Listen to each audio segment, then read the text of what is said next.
Chapter 19. Helper. The darkness pervaded everything. I couldn't feel my limbs.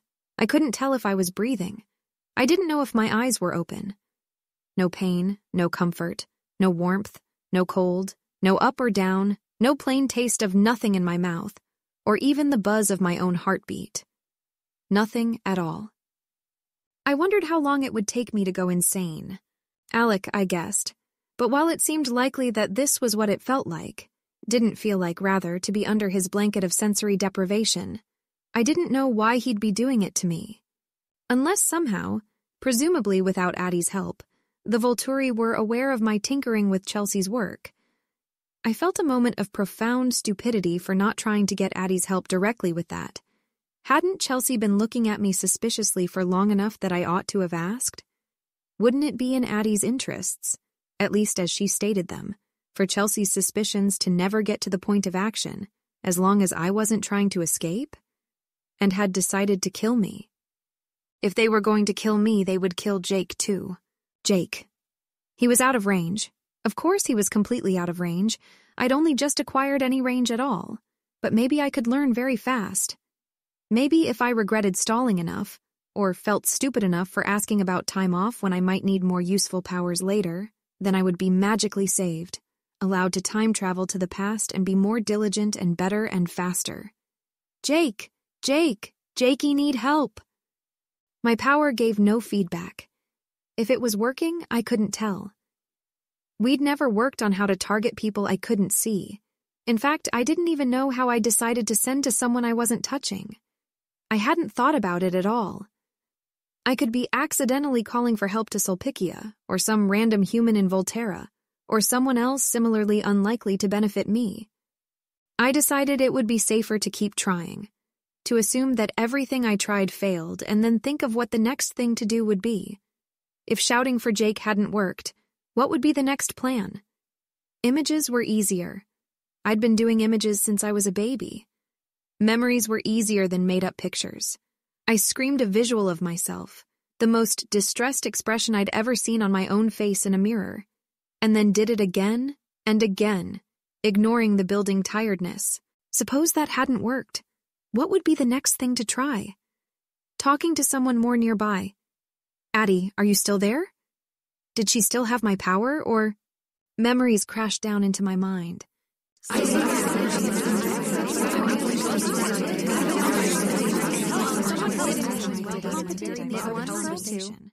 Fragments of memories competed for my attention, displacing each other in random sequence.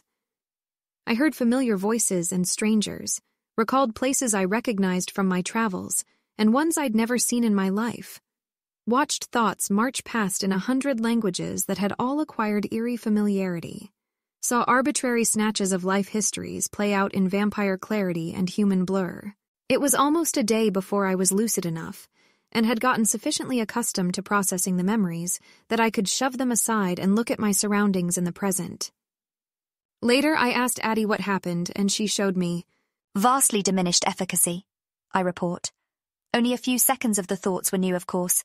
This will, I expect, be a matter of delay between uses, rather than a simple situation where it's only effective against a given target once.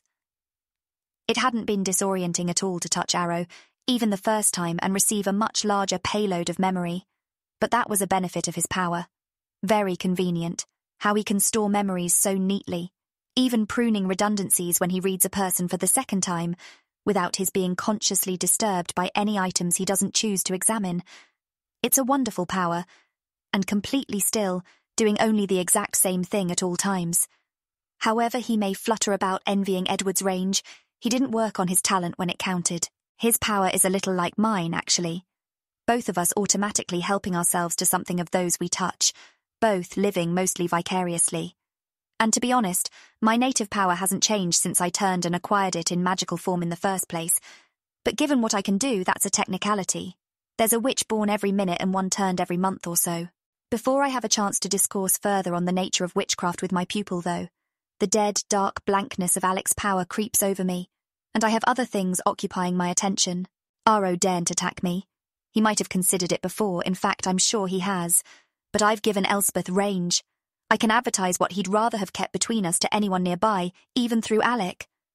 Just in case Aro really is that stupid, contrary to all evidence, The child is shouting for her wolf. By the current taste of her power, she can aim for him without seeing him, although I doubt she has the strength to make the signal carry that far. But I probably fell on top of her when Alec hit us, and she's still more oriented towards touch. I'm getting copies of everything. It really is a delicious power and not as harmless as it first appears. One of my questions is answered. Aro isn't that stupid. Caius is that ignorant. Dwight's voice chimes in my mind. Caius feels there is reason to mistrust you. And with the witches of your collection all assimilated into our coven, save one whom Aro can make use of more directly, you have lost a considerable portion of your usefulness. Do you have anything to say in your defense on either count? Damn it all. Caius knows nothing. If I tell him, it would certainly do Aro harm, but take all my leverage away from me. The anarchy that would result might not be any more kindly disposed to me than Caius apparently is. Where is Aro? Perhaps Doe will tell me. Caius? Did he make this decision alone? Marcus agreed to the plan. Marcus will say anything to make intrusive people go away and leave him to his pining. That's meaningless. Aro's out of town then.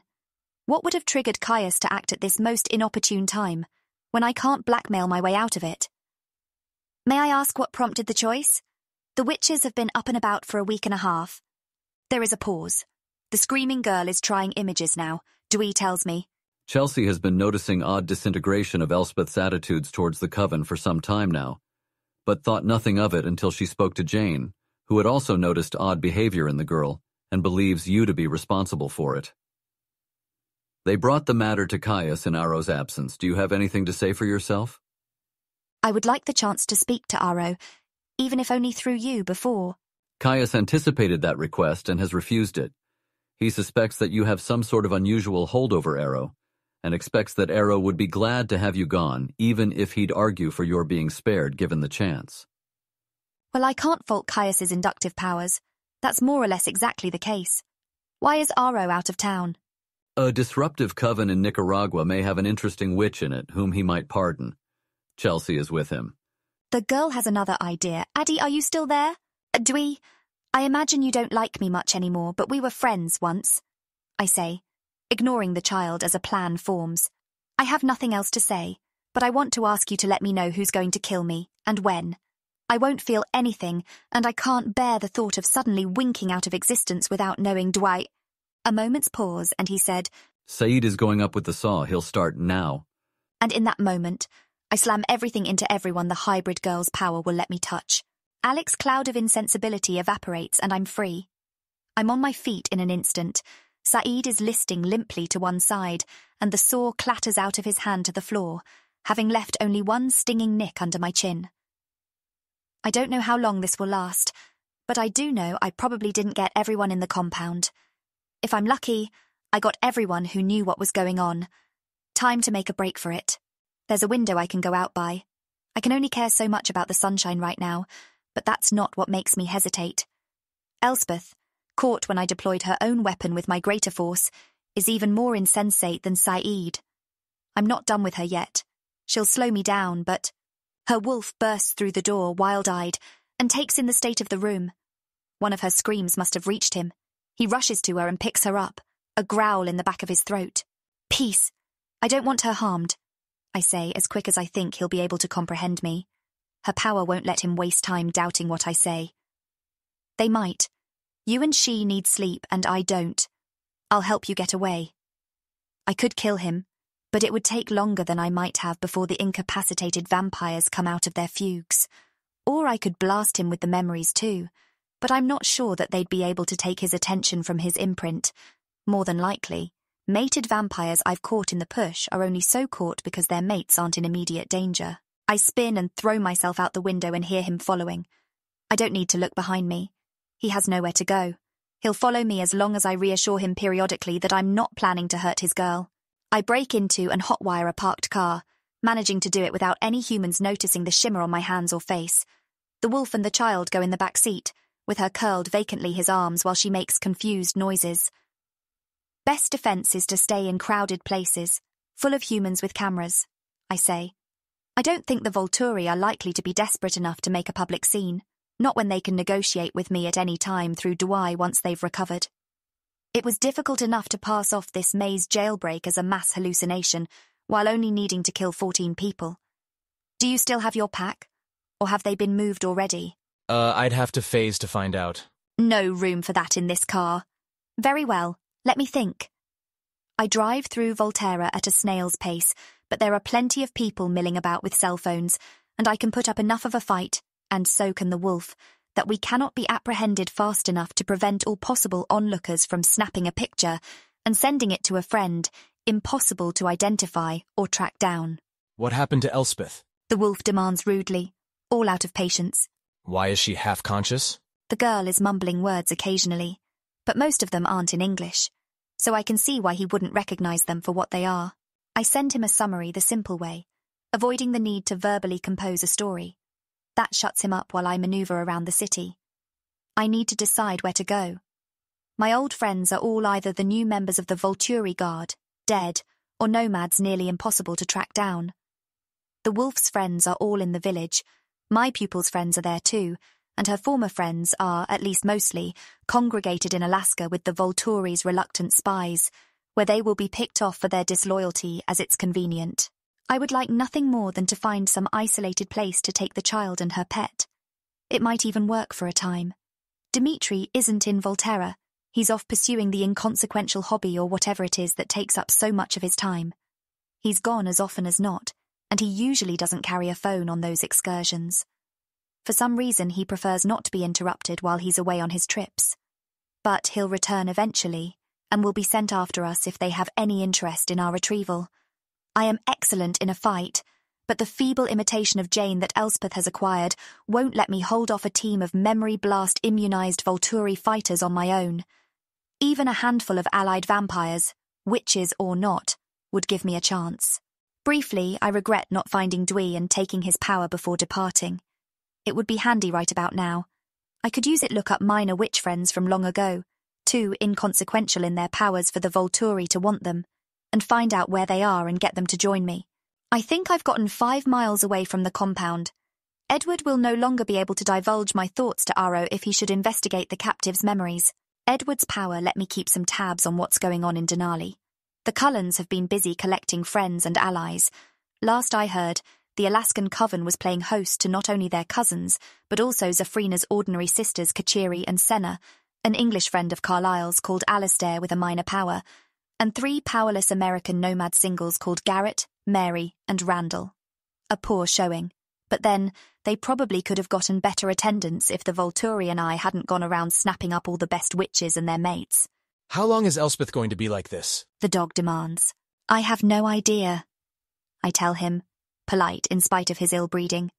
Probably twice as long as the vampires in the compound I managed to get in the blast radius. She has a lot of memories to process, you understand.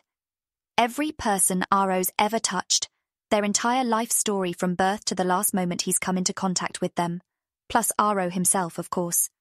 He alone is nearly 2,500 years old, the other 2 Volturi, and the 2 living wives and Chelsea similar, the entire rest of the guard at several centuries apiece at least, and the hundreds of thousands of humans Aro's eaten over the years to boot are good for another few decades each.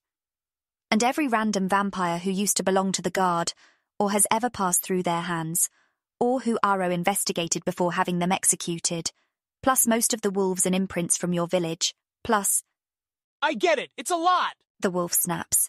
How long will it take her to deal with it? I told you, I don't know. Longer than a few minutes, obviously. She sent me 5.5 years once, and I was inattentive for a couple of seconds, and I'm a vampire and she's not. Extrapolating, she could be like this for the next couple million years, but somehow I doubt the results are quite that cumulative.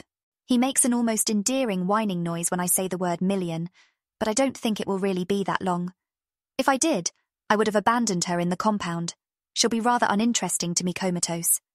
Even without Aro's convenient automatic storage and sorting, there is no call for her to absorb the memories I gave her in real time. I will leave her and the wolf behind if she isn't better in a week, or if I really need to, but I suspect she'll recover quicker than that, at least partially. Sleeping may help her. That will be interesting to investigate. I sift through her memories. Is there anyone who might help her other than the doomed rebels in Alaska? Someone with a known address? The Irish Coven is a possibility. They don't have a known address, and in fact they range over the whole island. But the vegetarian faction, Maggie and Gianna and Ilario, might have a permanent residence under their real names if they take after the Cullens in that regard. I haven't heard of them migrating to Alaska as part of the rebellion, but Gianna gave birth to Elspeth and might feel something for her. The three of them, possibly in addition to Siobhan and Liam, would give enough numbers that I and Elspeth's dog could probably defeat or escape the size team liable to be sent after us once Dimitri returns. 4 or 5 people, maybe half a dozen. Sending large groups away makes Chelsea nervous and leaves her with too much to do too quickly on their return. They're unlikely to send wolves. It's too easy to use Elspeth as a shield, whom the wolves won't dare touch. Although what if her wolf died first? Then would she have that protection? And anyway, I highly doubt that any of the wolves have already been hit with the deluge of memory, so they'll remain vulnerable to that. Where are we going? The dog wants to know. Ireland. A coven likely to be friendly to Elspeth lives there and may be findable. I do like the way this power makes me so believable. I drive to the airport, locate an airplane headed for Ireland, and get us into the cargo hold, obtaining dinner on the way.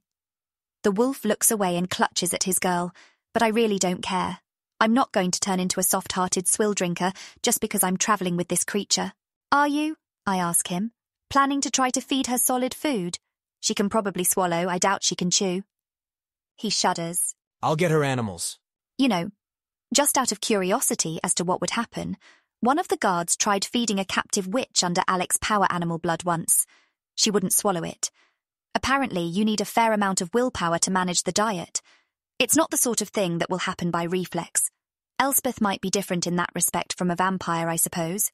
Or she might be lucid enough to swallow deliberately. Or not. He doesn't like this, but I wouldn't like him delaying her recovery by putting off feeding her what she needs until it's sufficiently painfully obvious. We'll see, he says, looking worriedly at Elspeth. I wonder if she'd find you palatable. Huh? You, Jacob Black, werewolf, possessor of blood that smells rancid to me but doesn't to her. I wonder if she would drink it. I'm not saying you must make the experiment. That's not the sort of curiosity I am particularly insistent about indulging. But I do wonder. Well, she's not going to need food until tomorrow morning, he says stubbornly. His company is very tiresome. I don't make any further attempt at conversation. I start rummaging through the luggage in the cargo hold, looking for anything that might be useful, and obtain a pair of sunglasses, a wide-brimmed hat, and lacy gloves that will provide incomplete coverage for my arms. It will be dark by the time we land, but this is easier than pulling off a burglary from a store once we're there. Elspeth is still murmuring. A while later, she quiets and her wolf holds her hand, watching her dream. He looks troubled. Eventually, he starts yawning and looks at me suspiciously. I roll my eyes. I want her alive and have no particular reason to want you dead. Not when you'll help keep her alive and make it inconvenient for your fellow wolves to attack her. Go ahead and sleep until we land. I'll wake you when it's time to go. With any luck, there will be a safe place to go to ground once I've found her friends, and you can get more sleep. Okay, he says suspiciously, and he finds a less uncomfortable place in the hold to stretch out with Elspeth under one arm and sleep. I sift through my memories, mostly copied ones, to see what I know about Ireland and what strategies might work best for tracking down the coven. Eventually, I recall a fellow with access to enough of the records of the Republic of Ireland that he will, if nothing else, be able to narrow my search to the island's northern tip if he finds no data on the family I seek. He is almost certainly still alive. The latest memory I have involving him is only 8 years old, and he was just in his 40s at the time. It's hard to say whether he'll be cooperative, but that part I can probably arrange if necessary. The wolf gets a total of 2 hours of sleep, and then I wake him and get us out of the airplane. I manage to avoid killing anyone this time, which is good, because a mysterious airport-located death would let the Volturi find us without waiting for Dimitri's availability, and I help myself to another car and take us to Cork. The wolf nods off again. My contact is not pleased about being awakened, but he accepts without irksome curiosity the statement that I am a friend of Tom's. He has never heard me speak truth, and so the inaccuracy does not stand out. Being a friend of Tom's, apparently, is enough to convince him to help me without any need for threats or pressure, beyond the mention of Tom's name. Tom is dead, but this fellow doesn't know that or need to. He has a work computer at home and can access the relevant records immediately, and finds an address in Wexford to match the names I give him. I change cars to make following me harder. The wolf has to be woken for this purpose, but falls back asleep readily, and head out. Elspeth wakes up when I stop the car a few blocks away from their address, before the wolf does, and she seems to actually see what's in front of her. Where are we? She asks blearily. The Trefeli household, I inform her. It's so convenient that you're conscious. Let's see if they're kindly disposed towards you.